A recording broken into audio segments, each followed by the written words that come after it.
Tidudaan nangadto kang Jesus. Ug nangutana, kinsa man ang labing dako sa gingharian sa langit? Si Jesus mitawag og usa ka bata ug ipatindog niya sa tubangan nila. Ubingon siya, hinumdumi kini gawas kon mausab kamo ug mahimong sama sa mga bata. Dili gayud kamo makasulod sa gingharian sa langit. Ang labing dako sa gingharian sa langit mao ang magpaubos sa iyang kaugalingon og magpakasama nining bataa og magadawat og usa ka bata nga sama niini sa akong ngalan, magdawat kanako. Matngunin ninyo nga dili kamo magtamay bisan usa nining mga gagmayng bata, kay sultihan ko kamo. Nga ang ilang mga anghel atua kanunay sa tubangan sa akong amahan didto sa langit. Ang ebanghelyo sa Ginoo. Palihog mga lingkod. Mayong fiesta natong tanan. Pit Senyor. Mura magluya, no? Gutom na, no? Balik ko no ba? Pit Senyor. Kuwangan pa juga may, no? Pit Senyor. Ayaw pud mo kasuko, no? So karon, bless kaayo ang Valencia despite sa mga challenges kami abot sa tong kinabuhi. Ngano man, sa daghan kayong parokya, usata sa dunay holy door. Asa man dapit ang atong holy door? Diin man mo ni agi. Dapat adto mo agi sa holy door. Na murag maon no? Kay gahapon pa mo kini or kiri? O kini. Kay gahapon pa man ko na uli, no? Human sa pagka-cesarian. 2 ka inches ang ako tahi sa appendicitis. So, appendicitis day anytime na moabot sa tua. Nagtuwad-tuwad na ko, di na may tsura kong naong, murag nagbati. No? Pero despite sa atong mga problema, nga niabot sa tagsa-tagsa na to kakinabuhi, ni bukas ang balaan nga pultahan, holy door. Kung wa ta kasabot ni ana, di ta ka-appreciate. Una nga si Kristo mingon sa John chapter 10, I am the door. Ako ang pultahan. Ang musulod agi nining maong pultahan, makakita og dili na siya gutumon kay do na may pagkaon. Muna ang pultahan niya tong giablihan. Kung ato nang masabtan, ano sunod mga adlaw, gani atong office, sige magpapakumpisal, aron ma-enjoy nato ang spiritual benefits nining maong Jubilee year. No? Kung maminaw mong bishop, it is all about Jubilee year. Aron masabtan nato kining tanan. Ug mao ni akong i-share ninyo about the beauty of indulgence. Kay daghan nato wa kasabot nining gitawag indulhensya. Usa ka mo na kung wali dito sa Santo Niño, usa ka lula akong ipangutana, unsa day indulgence lula? Yung tubag pud si lula, indulhensya father. Yung saan po indulhensya lula, indulgence. Imo ra man ang translate lula, no? Nakaron ato ni sabton base sa panudlo sa simbahan. Dili base sa atong kaugalingong pagsabot. Mao ni ang definition sa simbahan. Indulgence is a remission of temporal punishment of sins which are already forgiven. Unsa ko no? Ang indulhensya di ay may pagtangtang sa silot sa sala nga napasaylo na. So ang indulhensya di ay dili pagtangtang sa sala. Unsang indulhensya? Pagtangtang sa silot sa sala. Nasabtan? Unsay tangtangon sa indulhensya? Dili sala. Asa matangtang ang sala, asa mawa ang sala, panahon nga mangumpisal kita. Nasabtan? Unang akong i-announce pohon ang pagpangumpisal, ganahan ko gabi Yan naman, wa man mo'y trabaho. Mananghin sa kong Father Efren. Anak, alas 8 ngadto sa alas 10. Kay, para ma-enjoy ninyo ang indulhensya. Asa o kanusa mapapas ang tungsa, kay duha man hinigsa na to, doon na nay consequence. Gamay nga sa venial sin, gamay sad ang silot. Dako nga sa, dako sa nagsilot.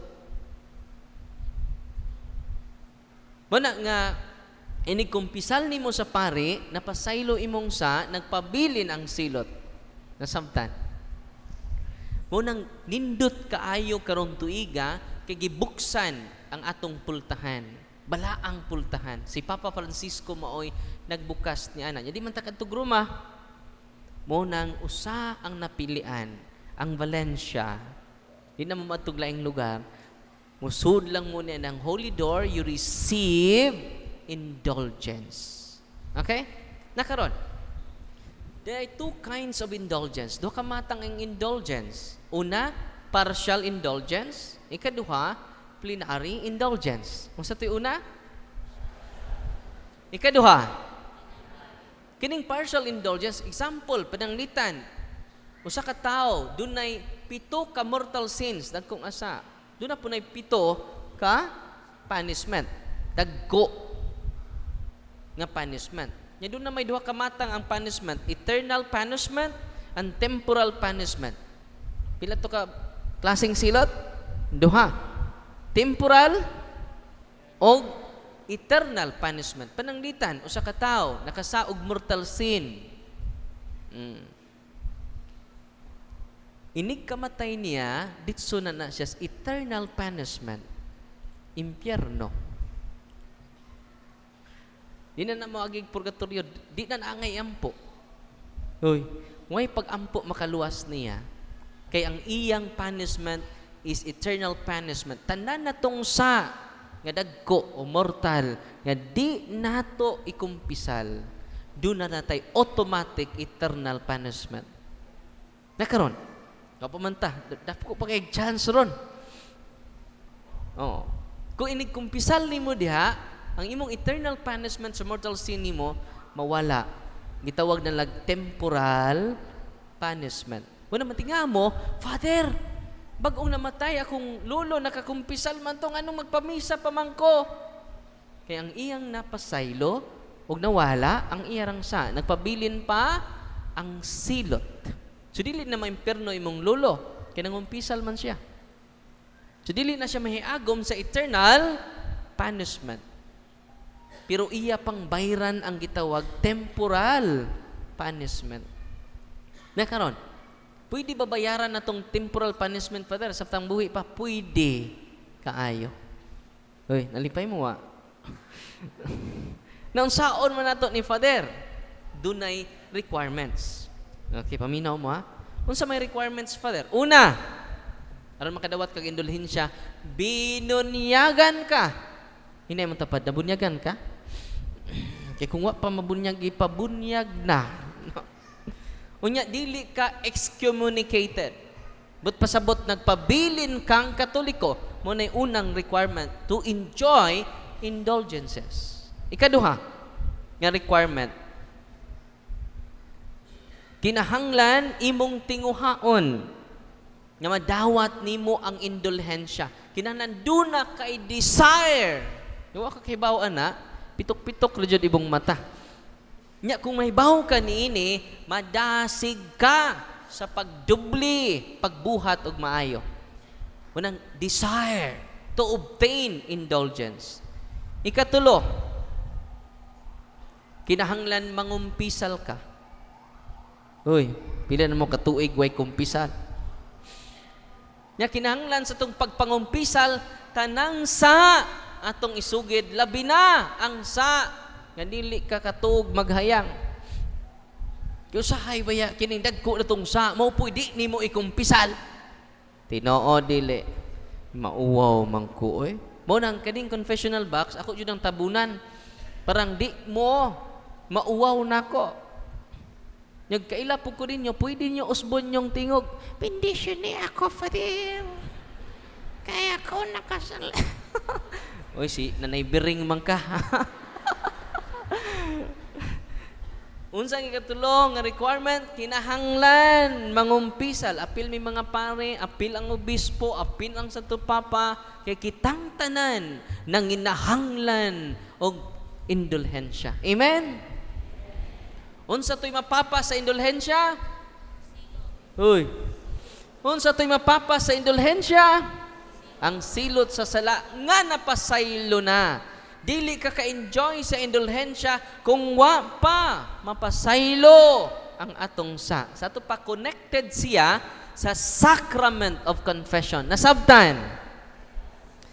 Sunod, unsa pa may lain nga requirement sa pagdawat sa indulhensya. Ikaw pat, musimba ka ng adlawa.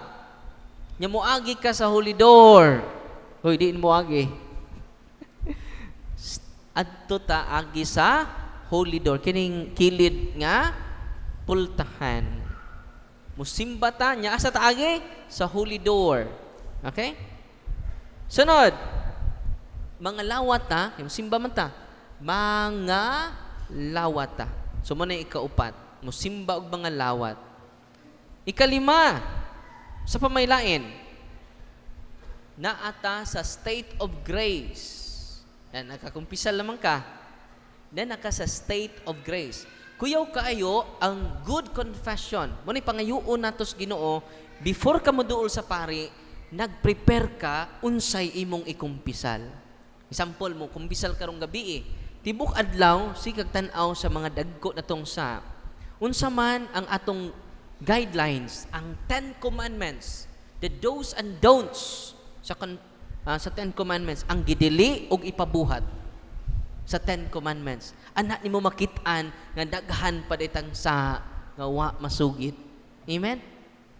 Og ang usa pa may basihan nato aron ma-healthy ato confession, ang ato nga 7 capital sins, i-research sa ninyo aron before mo kumpisal, inyo nang ilista inyong mga direct to the point lang. Nakapangabit ko, Father, katulo. Ay nangandi inyong kabit. Wa na mi labot anang inyong mga kabit. Unya, unsa pa inyong mga sa, Father, nangawat kog manok. Tanan. Sunod akong sa, Father, gibaligya nako akong buto. Kana i-appeal na kay way nangumpisal na mo ana. Uy. Kay mo nay atong krusada no to vote buying. 10% less Valencia may akong ikinahanglan, mausab na ang tibuok Valencia. Amen? Si apil na inyong kumpisal, na malit ko panahon sa eleksyon, i-apil na, kay dako, kay nang sa, uy, wa ra ba dyan ang umpisal? Sunod, mga isuwat inyong mga sa, before going to the sacrament of confession, kay kung healthy imong confession, na anak ka sa state of grace. So mo na ikalima. Sa pailain, i-appeal nimo ang intention sa Papa. Usa ka ama namo, usa ka maghimaya ka Maria, usa ka himaya samahan, sa intention sa Santo Papa. Mo na ikalima, ay kaunom. Ikapito, likayan nimo bisan ang gagmayng sa gamay nga pagpanglibak, gamay nga pagkamarites, gamay nga pagkamirasol, apil nimong likayan. Mo na ikapito. Unya karon, kung imo nang gibuhat, sulod dining maong tuiga, makadawat kag indulhensya. Na karon, dunay duha ka matang ang indulhensya. Unsa toy una? Partial indulgence. Tanan nimong mga maayong buhat nga gagmay nga buhat, apan imong gipasidungog ngadto sa Ginoo, you receive partial indulgence. Example, mo ni daghan kay mga silot nato, pertin daghana, kay daghan tag mga sa nga wa nato mahinulsuli. Partial ra sa silot may nakuha. Oh, 1/4 ra. Mo ni partial indulgence. Ang ikaduha mao ni ang plenary indulgence. Kaya ang plenary indulgence mo ni mo mga silot patindaghana kung makadawat kag plenary indulgence tanang silot way nabilin papas tanan. Asay ganahan ninyo? Partial plenary. Wa man ni maningog ning uban, no? Asay ganahan ninyo? Partial plenary. So itong pakpakan ng matag usa, no? Unya, timan ini ha, kung masayra ninyo, masabta ninyo ang doktrina sa plenary indulgence, mo dubli ang imong kabuutan kada adlaw. Pero wa ka kasabot, mo dubli imong pagkamangtas kada adlaw. Sira kag pamalikas ang imong dagway, no? Maunay imahe ni Satanas. Mo na nga usas highlight si Ebanghelyo karon, dublihon nato ang pagpaubos. Kay kung dublihon nato ang atong pagpaubos, ang atong imahin mahimo tang imahin sa atong manunubos ug mahimo na tang mga santos. Amen. Na karon, unsaon nato pag-avail ining plenarya indulhensya? Sumotong 7 requirements nga akong gisulti ninyo. Kung inyo tong mabuhat, mga igsuon, unya mo agi mo sa holy door, you receive plenary indulgence.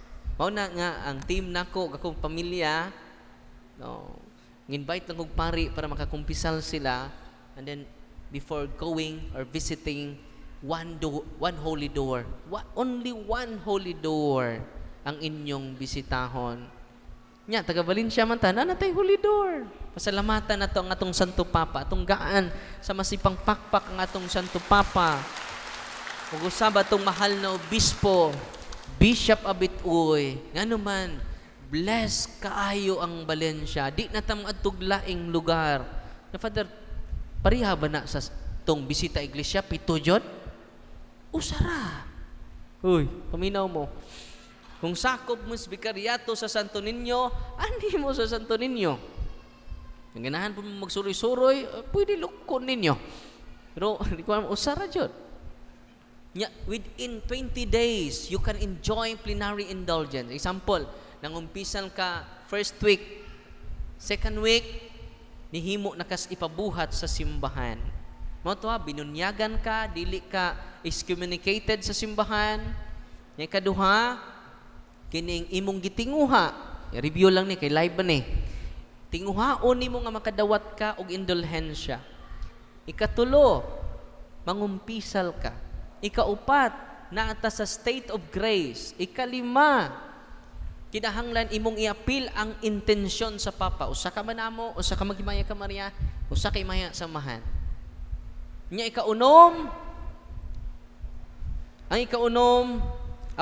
ang ikalima mao ang pagsimba, pagkalawat. Ang ikauno mo, ang atong iapil ang Papa sa atong intensyon. Ikalima, tanang gagmayng sa atong likayan. Okay? Na unsa may paagi sa tanan natong mga imbuhat nga atong ihalad sa Ginoo. Una, kanang atong gimbuhaton, maestro, tanan nato ginikanan, kung tanan nimong mga buhat anang adlaw imong ipanungod sa Ginoo, you receive partial indulgence. Kung sa pamaylain, maka-receive tag partial indulgence. Kung mubuhat kag act of charity sa mga labawng nang inahanglan imong gaan sa imong kamanggihatagon, no? Wa kay pili. You receive partial indulgence. Kung sa pamaylain, self-denial. Kanang mag-deny ka sa imong kaugalingon para sa kayuhan sa tanan. Kana siya. Grabe mong sakripisyo para sa imong mga anak, para sa imong pag-umangkon, para sa imong pamilya. Self-denial. Ihalad na sa Ginoo. You receive partial indulgence. Sa pa may ikaupat, kana magkwintas kag mga cross, manguros ka in the name of the Father. Uban, paspas man kaayo. Kanang tinud-anay nga pagpanguros in the name of the Father, and of the Son, and of the Holy Spirit. You receive partial indulgence. As long as imong gituman tong mga requirements. Ayo kalimot. Nakaroon unsaon po dato pag-receive og partial indulgence? Mobisita ka sa Blessed Sacrament, no? Pamtay Blessed Sacrament diri, no? Mobisita ka sa Blessed Sacrament 30 minutes. Niya nang adlaw, you receive plenary indulgence. Unsa pay lain? Ang pagbasa og Biblia 30 minutes. Amina mo. Magbasa kag Biblia 30 minutes, you receive plenary indulgence. Grabe, no? Pero imo tong gituman tong mga requirements, ha? Itong 7 requirements. Usa pa may lain? Ang maghimo tag Station of the Cross. Mao nang magbisita iglesia bitaw ta, mag Station of the Cross ta. Praying the Rosary in a church with the whole family members. Example, mabisita mo, the whole family mo bisita og usa ka simbahan og adto sila magampo sa Santos nga Rosaryo sulod anang maong simbahan na. Dili lang ikaw ang makadawat og plenary indulgence, apil ang tibuok nimong pamilya. Sa pamailain, muni akong ihatag sa mga himatyon kana bitong padung na mamatay, receiving the apostolic blessing at the hour of death. Muna kami mga pari, ngunay hapit mamatay, agong gaag apostolic pardon o plenary indulgence. Munang nindot makatikais ang masakiton. Parang mahibaw siya sa 7 requirements. Nya kung mahibaw siya sa 7 requirements, he or she can receive plenary indulgence. Kinahanglan do na tay knowledge because knowledge is power. Amen? Nalipay ba mo ron? I hope inyo ning reviewhon kining akong gi-share ninyo aron mauni atong ipaambit. Kay kung masabtan nato ang indulhensya, kitang tanan nga ninimba karon, dubli na ang atong mga sakripisyo nga ihalad sa simbahan, ihalad ngadto sa Ginoo, ihalad sa to pamilya, ihalad na to para sa lungsod. Nganuman we receive plenary indulgence. Pero wa pud ta maginulsos ato mga sa bisan partial indulgence, dili ta kadawat og indulhensya. Nasabtan? Og mao ka na ang giingon sa mga pagbasa, nagdagaya ang mga panalangin sa Dios. Dili ninyo masukod ang mga bahandi nga gihatag sa Dios sa iyang katawhan ug mao na kini nga gitawag indulhensya. Nasabtan na ninyong indulhensya? I hope dili lang ikaw dapitan ninmo, dapito nato ang atong tibok pamilya. Mao na ni sinugdanan sa kabag-uhan sa atong kaugalingon, sinugdanan sa kabag-uhan sa atong pamilya, sinugdanan sa kabag-uhan sa atong simbahan. Ug mauna ang challenge kanimo ug kanako niining kapistahan ni Senior Santo Niño. Amen. Palihog manindog ato karong ipadayag ang atong pagtuo. Nagatuo kami sa usa ka Dios, ang amahan makagagahom sa tanan. Magbubuhat sa langit ug sa yuta, ug sa tanang mga makita ug dili makita. Nagatuo kami sa usa ka Ginoo, si Hesukristo, ang bugtong anak sa Dios, gianak sa mahan sa wala pay katuigan. Dios gikan sa Dios, kahayag gikan sa kahayag.